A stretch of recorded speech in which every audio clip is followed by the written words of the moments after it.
How's it going, everybody? Welcome back. Sorry I haven't put up a video in a couple of days. Work's been pretty busy, but with some rain this week, I did make some time. I want to talk about a couple of things. Well, one thing specifically today. A couple of weeks ago, we saw in the news the power outages in Spain and Portugal. And let's face it, they made a big deal about it. The power was out for 12 hours.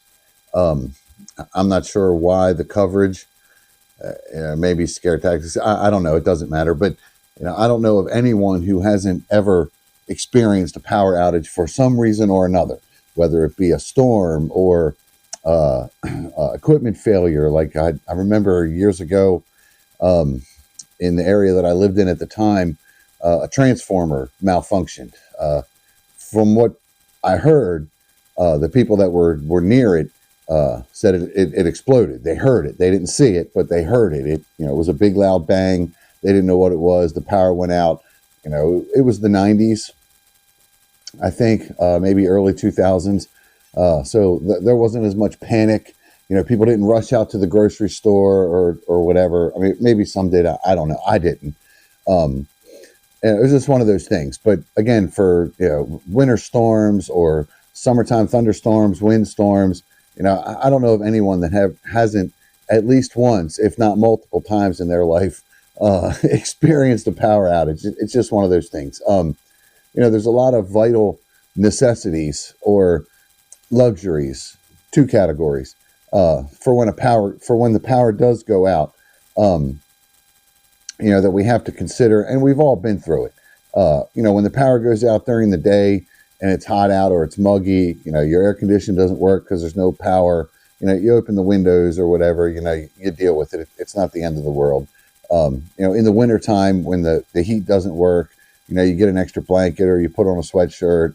If you have a fireplace or, some sort of safe indoor portable heater, that's great. But a lot of times, we just deal with it because it's temporary. When it comes to, power outages, generators are not a uncommon thing. I mean, it seems everybody and their brother has a generator. I mean, now they have these whole home generators that kick on automatically, are that convenience. But the one thing I do want to say about a generator, and I have one as well. Power goes out, I can plug it in and basically run the whole house for as long as I can put fuel in it. And that's kind of what I wanted to talk about today is the more power draw you put on a generator, the more fuel it's going to consume. Example, when I plug my generator in, if I have the HVAC system running and the well running and all the lights and the refrigerators and the freezers and everything that, that is in the house, it takes a lot of fuel to keep that going. Versus if I were to just run the generator and plug a freezer or a refrigerator into it, the basics. It does last a little bit longer. I know with my generator, I think it holds a gallon of fuel, roughly. If I don't put a huge draw on it, just the refrigerators, which I have two refrigerators and then a chest freezer.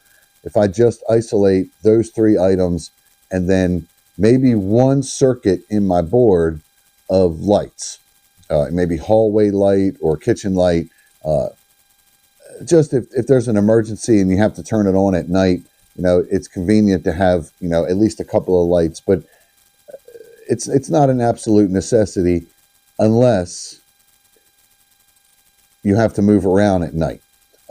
Nothing sucks more than stumping your toe on your way to the bathroom in the middle of the night because, it's dark and you've walked from the bed to the bathroom, dozens and dozens and dozens of times, yet, there somehow ends up being a clothes basket or something in the way that, you cuss a little bit of dog toy, a kid's toy, whatever. Most of us have been there with that. But in a situation where, the power is out, and whether it be a storm or an equipment malfunction or some sort of grid down, national event, whatever it may be, you definitely want to try to conserve your fuel because there's no certainty as to when it will come back on. Now, when it comes to storms, a lot of times, you can use your phone, or, go online to the power company or, years ago, you could pick up the phone and call the power company because landlines were the only thing that was there. And they would tell you the approximate outage time or approximately when your power was going to be restored, because they are on top of that kind of stuff. They go into action as soon as there's power outages. Now, widespread outages is probably going to be more difficult to get an answer as to how long it's going to be out.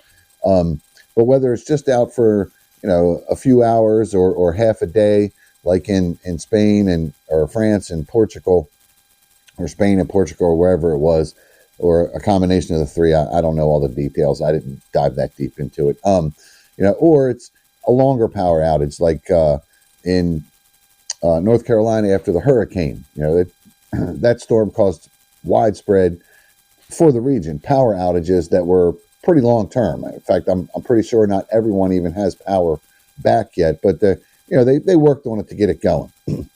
Now in the meantime, you want to try to conserve as much generator fuel as you can. If you have a solar setup where you're charging your solar generators, there's no guarantee as to how much sun you're going to get every day, which is what designates how much power you're going to get into your battery generator to put into your house. So regardless of what system you have, gas or propane or solar, you certainly want to try to conserve, or at least not draw as much on your power. If you can live without every light in the house on, I would recommend doing so. If you can shut down your water heater, for most of the day, so you're not continually putting that draw on that generator to keep that water hot. Lots of different things you can do to try to minimize, the amount of draw that you have on your generator, which will maximize how much fuel you have and how long it will go. I keep about 10 gallons. I think I get 6 or 7 hours out of the generator, barely at idle, just running the freezers.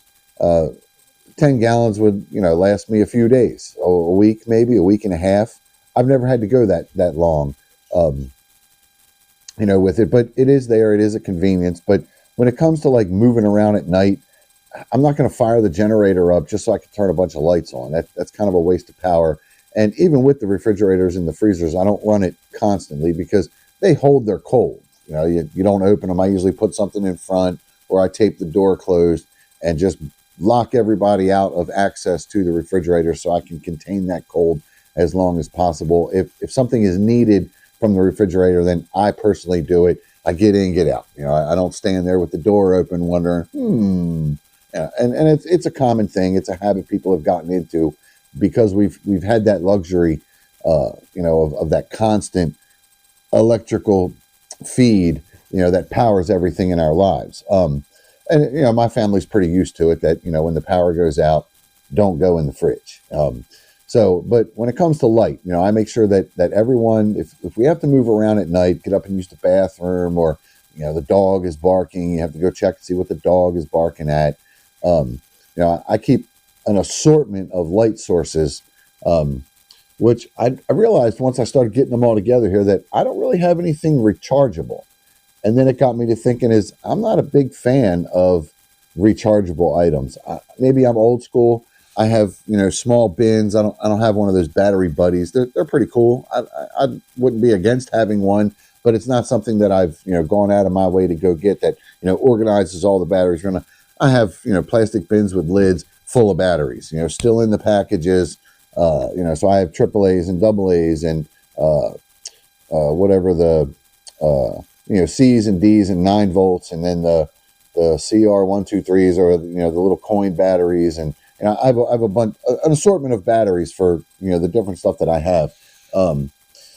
Like if I have to walk around in the evenings, this isn't the one that I use regularly. I keep another headlight, up in my office in my desk drawer, that I keep the batteries in it. This one I keep down here in the shop, in case I'm working on something and I need a little bit extra light and my hands to be free, because nothing beats a headlamp for hands-free use. Now I keep the batteries with it, but I don't keep the batteries in it because I've heard horror stories of the batteries ruining the device. So because I don't use it that often, I don't keep the batteries in it. I keep it in a drawer in my toolbox with the batteries next to it. And, when I need it, I can, in the dark, I can figure out how to get the batteries in it, if need be. And then, of course, small, handheld flashlights. I did put some batteries in some of these, just, to show you that, they are pretty bright. This one has multiple functions and it has a zoom. It's pretty nice. I don't remember where I got it, but there's no shortage of these out there on the market, for you to pick from and companies you can order from. This is just my EDC light. It's just a little pen light.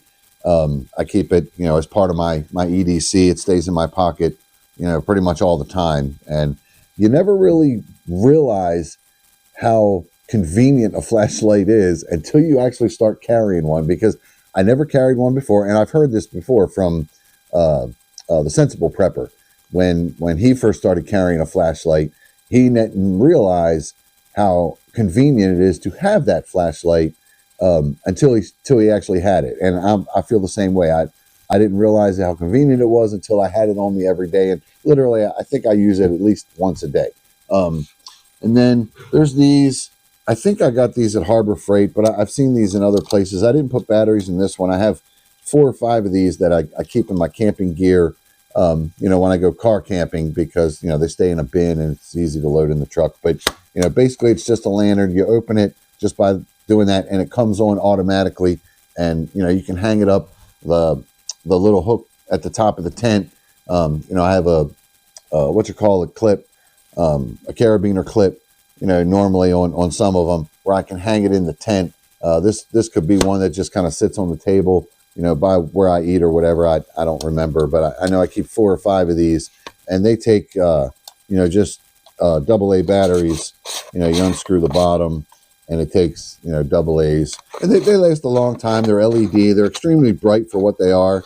And like I said, I think I got these, or I know I at least got some of these, because I have a bunch of them at Harbor Freight. And they were cheap. They were like $5, $7, something like that. I don't remember, but it was definitely worth it. I've never had any die, just batteries. But they all still work, every one that I've bought. And then here's something a little bit larger. I put batteries in this so you can see, it has 2 light modes. One's dim, one's real bright. It takes D batteries, so it's got a little weight to it. This hangs on my camp kitchen. When I go camping, I have a little camp kitchen that I take. It has a rod, that hangs off of a pole at the top, to hang a light so I can see what I'm doing. And that's the function of this lantern. Specifically, that's what it stays with the camping gear, and that's what I use it for. But in a pinch, I could turn it on and stick it in the kitchen upstairs, and it would light the whole room up when there's no other light. It's extremely bright. Now, before there was battery operated, convenient LED stuff, this is what was used. I don't use this much anymore. In fact, I don't think I've used this one in at least 10 years. But I have these. These were my grandparents. When I was younger, we would go camping, and we didn't have flashlights with batteries or rechargeable flashlights or anything like that. Grandpa had Coleman lanterns. He had 3 or 4 of them. I think this is the only one left.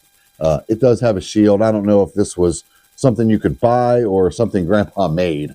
I really couldn't tell you, but it's basic. It takes Coleman fuel or white gas, which is denatured alcohol.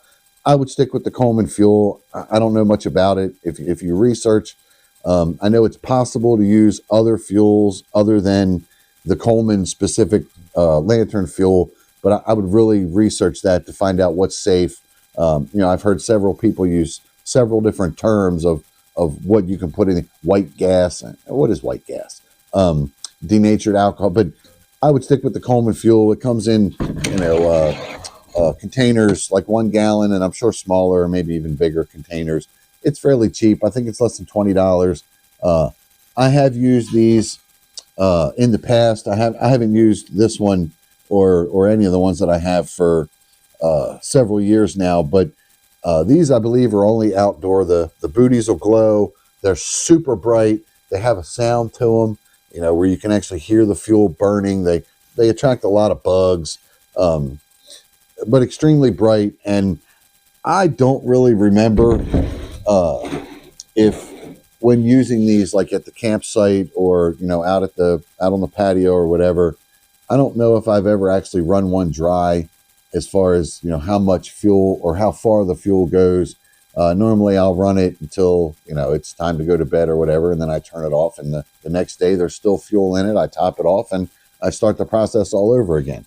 But they are useful. I know I've seen them. They still make them brand new. They're pretty pricey brand new. I was surprised. I see them on Facebook Marketplace all the time for $5-10. People just cleaning out their garage, trying to get rid of them. So I wouldn't just run right out to an outdoor store and go pick up an old Coleman lantern, which it would actually be brand new, but the old style Coleman lantern, because I don't believe they're safe to use indoors, but they're super bright. And remember, you don't want to be the only house on the block with light, because that's going to not only draw the bugs, but it's going to draw the people. So you got to think about your light and how much attention you're drawing to yourself in the situation that you're in, whether it be something really small that you can direct, or something much larger that shines up a whole area. Another thing that I'm a big fan of is candles. You may have seen this come out before. I think I did bring it out for another video a while ago. I bought 3 cases of these. I don't remember how many's in a case, like 12 of them in a case. I bought 3 cases because these were long burning candles. My memory seems to want to lean towards 21 hours. I have no idea how long they burn, because these are many years old, probably 10 years old. And I know originally they were, I think 8 inches tall, maybe 10 inches tall. So I'm down about halfway with them, but I've burned them for years when the power goes out. It starts to get dark, you light the candles, it lights up the room until bedtime, and then you blow the candles out. So I didn't burn them continuously, so I don't know how long that they will burn. But if you look on the internet, Google up long burning candles or whatever, you're going to get options to choose from. If memory serves, these were from like a wedding supply website. I think these were designated to sit like at the table with decorations or whatever around it, like at a wedding or something. I don't remember, but they weren't expensive to buy, and they last forever. Like I said, these 3 are the only ones I've ever used. I still have over 2.5 cases on a shelf, and I was surprised. They just keep going. I'll light them, I'll use them for a few hours, put them out, power comes back on. So in a pinch, you can carry around 1 candle. I normally just leave it on this plate. Put it in the middle of the kitchen or in the dining room, and it lights up a fair amount. More than enough to see in the dark. When it comes to a power outage, because again, it's dangerous to wander around in the dark. You can stump your toe or fall down the steps or something extravagant. And you'll hear me say constantly, there's no reason to make a situation go from bad to worse. And if the power's out and you don't have any source of light, and you're fumbling around at night and you stump your toe, or you fall down the steps, you've now made the situation go from bad to worse. So that, is my number one priority as far as avoidance. I don't like my situations to go from bad to worse. So, take it what you will. I mean, cell phones even have flashlights, but they have to be charged. You can't just put new batteries in a cell phone. And unless you have a way to charge your cell phone, I wouldn't rely solely on the flashlight on the phone, because I've heard a lot of people say, I don't need to carry a flashlight, I have one on my phone. Well, that's good, but I have one on my phone too, and I don't use it as often as I use the one in my pocket, because it's more convenient. And the 2 AAA batteries that are in here, it lasts for weeks, I get months maybe. I don't know. I change the batteries out a couple of times a year, but it seems to last a long time, as well as like the lanterns. the headlight that I have upstairs, it does seem to eat through batteries a lot, but I use it more often. Whenever I'm doing something around the house, I need light specifically, but I also need hands free. That's the one I grab, and it's a larger one that you can direct it and focus it, and it's got a battery pack that is in the back of the strap. This is much more.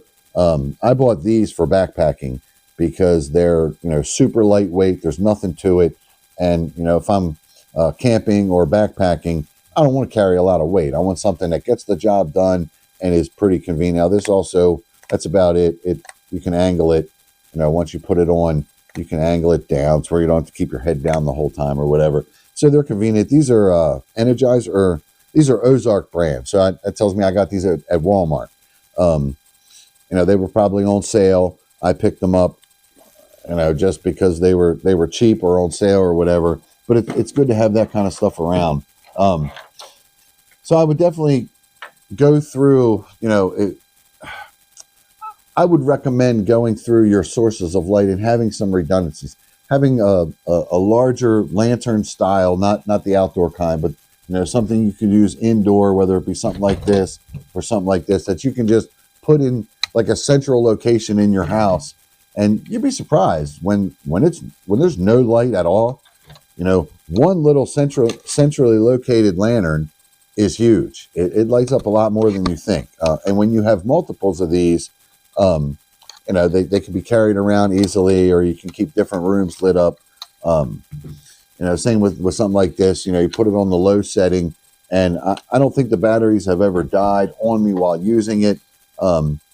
But I do change the batteries. I just put these in there. I do change the batteries, every season, and sometimes once throughout the season. But again, I don't use it for extended periods while camping. I keep it on while I'm, doing some dishes or cooking or something. But after that, it just gets turned off. And I have these LED string lights that go around my canopy. I take a canopy tent, to put above the picnic table when I'm camping, and then the connection for these string lights, they're LED string lights. The connection is USB, so I can plug it into a power bank, and I use the truck to charge the power bank, while I'm camping.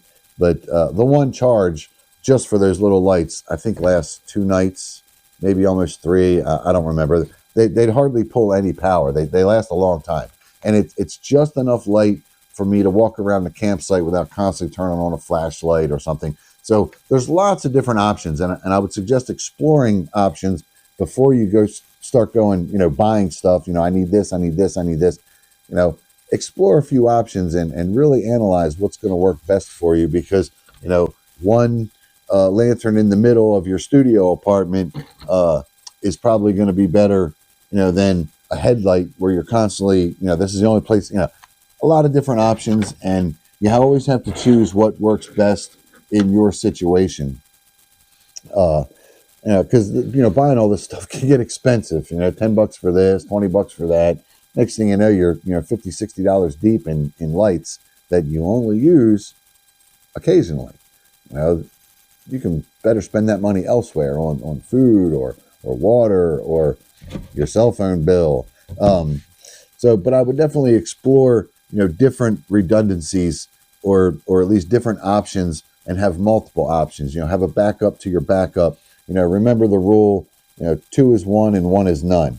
So, I have multiple things that I don't have a lot of money into, but they do the job. And that's really the primary goal here, is to get the job done. So I hope you learned something. Certainly, if you have any questions, leave them down in the comments. I always make time to read the comments, and we'll see you in the next one.